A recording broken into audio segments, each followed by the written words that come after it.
Assalamualaikum dan salam sejahtera kepada Cik Hafizah binti Saad selaku pensyarah kursus PSBK 3322 Inovasi dalam Pendidikan Seni Visual. Jadi pada hari ini kami akan membentangkan tentang inovasi kami yang diberi nama Artopoli.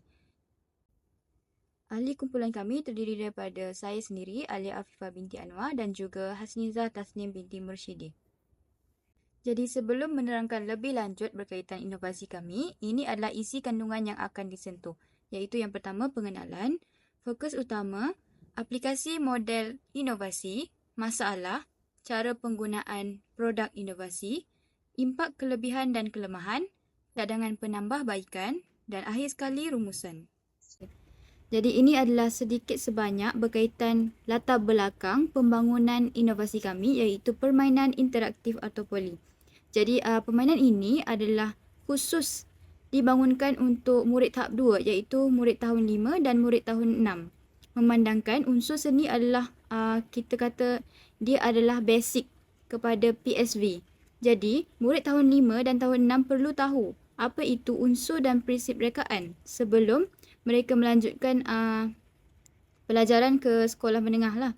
Jadi berdasarkan pemerhatian yang kami telah lakukan ketika PBS 1, kami mendapati bahawa murid mereka menghadapi kesukaran dalam mengenal pasti dan mengaitkan unsur dan prinsip seni visual dalam karya mereka. Contohnya dalam buku teks, kita lihat kebanyakan buku teks menyediakan aktiviti-aktiviti seperti catatan, capan dan sebagainya. Jadi mereka suka untuk kaitkan unsur dan prinsip apa yang ada di dalam karya capan dan itu tadi.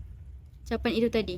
Jadi permainan ini diilhamkan daripada konsep permainan papan monopoli di mana elemen visualnya diubah sesuai untuk mengajarkan asas bahasa seni visual. Jadi melalui pendekatan yang berasaskan permainan ini, murid dapat pelajari unsur dan prinsip seni dengan cara yang lebih menyeronokkan dan berkesan. Jadi, untuk inovasi kami atau poli ini, dia ada dua bahagian iaitu bahagian luar dan bahagian dalam. Dalam itu adalah karya di mana mereka akan menjawab soalan yang berada di bahagian tepi berdasarkan karya di dalam.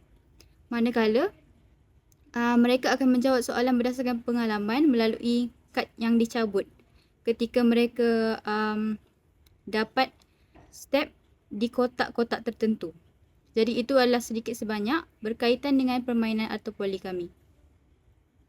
Jadi ini adalah fokus utama bagi pembangunan inovasi kami iaitu terdiri daripada tujuan dan objektif. Tujuannya adalah untuk membantu murid mengenal pasti dan membanding beza unsur dan prinsip seni dalam karya murid. Yang kedua adalah memudahkan murid mengingati setiap unsur dan prinsip seni visual. Jadi objektifnya di sini adalah murid dapat kenal pasti dan banding beza unsur dan prinsip seni dalam sebuah karya atau objek. Dan yang kedua adalah murid dapat aplikasikan semula unsur dan prinsip seni yang dipelajari tadi dalam penghasilan karya. Jadi penghasilan Artopoli ini membantu mereka untuk kenal pasti dengan lebih mendalam mengenai unsur dan prinsip seni agar mereka boleh menghasilkan apresiasi menggunakan bahasa seni yang tepat. Jadi sebelum menjalankan inovasi ini, kami telah mendapati terdapat 3 masalah utama iaitu yang pertama adalah masalah kesukaran mengenal pasti dan mengaitkan unsur dan prinsip seni dalam karya yang dihasilkan. Masalah kedua pula adalah murid suka menerangkan setiap unsur seni dengan tepat dan masalah ketiga, murid tidak dapat memberi contoh unsur seni berdasarkan pengalaman dan berdasarkan dapatan semasa proses PDP. Jadi, permainan Artopoli ini membantu mereka untuk menjawab soalan berdasarkan karya yang berada di tengah permainan itu. Itu adalah berdasarkan contoh yang diberi. Manakala untuk kad-kad yang disertakan untuk permainan ini, kami akan menguji tentang pengalaman mereka yang dapat dikaitkan dengan unsur dan prinsip seni. Jadi di situ mereka boleh melatih tentang pengetahuan unsur dan prinsip seni dengan lebih tepat dan menggunakan bahasa seni visual yang lebih tepat berdasarkan apa yang mereka huraikan. Model inovasi yang kami telah aplikasikan adalah model trialogical. Jadi model trialogical ini menghubungkan 3 elemen utama iaitu pengetahuan, proses pembelajaran dan juga individu. Jadi individu itu terdiri daripada murid sendiri, pengetahuan adalah berkenaan dengan unsur dan prinsip seni, proses pembelajaran adalah berdasarkan permainan itu. Jadi pengetahuan, proses pembelajaran dan individu itu diterapkan melalui kerjasama sosial dan dialog antara murid. Mereka bina pengetahuan seni secara bersama sambil membangunkan kemahiran berfikir kritis dan komunikasi. Jadi proses pembelajaran ini berlaku secara aktif dan berterusan, yang mana murid bukan hanya belajar tentang unsur dan prinsip, tetapi juga mengaitkan pengetahuan dengan pengalaman nyata mereka dalam permainan. Seperti yang diceritakan tadi, yang di mana artopoli ini mempunyai 2 bahagian iaitu untuk mereka kaitkan dengan contoh yang ada di hadapan mereka dan juga contoh berdasarkan pengalaman mereka. Jadi, saya serahkan bahagian seterusnya iaitu tentang cara penggunaan produk kepada Hasnizah Tasnim untuk teruskan pembentangan ini. Baiklah, seterusnya kita beralih pula kepada cara penggunaan produk. Bagi yang pertama sekali ialah penyediaan alatan permainan. Okey, baiklah. Bagi permainan ini ada 4 pemain yang diperlukan dan setiap daripada 4 pemain itu akan mendapat alat pemain, stik nombor dan juga mata pemula sebanyak 50. Permainan ini akan dimulakan apabila pemain-pemain meletakkan alat permainan mereka dalam tapak permulaan. Seterusnya, penentuan giliran adalah dipilih daripada pemain untuk memilih stik nombor dan seterusnya pemain yang mendapat nombor yang paling tinggi akan mendapat giliran yang pertama dan seterusnya. Baiklah, seterusnya bagi pergerakan dan soalan, pemain akan bergerak mengikut nombor yang ada pada stik dan berhenti pada tapak bot permainan dan seterusnya setiap kotak ini mempunyai soalan yang berbeza atau cabaran yang berkaitan dengan unsur seni, maka pemain perlu menjawab soalan tersebut dengan betul untuk mendapatkan mata. Namun begitu, jika pemain salah menjawab soalan tersebut, maka mata akan ditolak daripada papan mata mereka.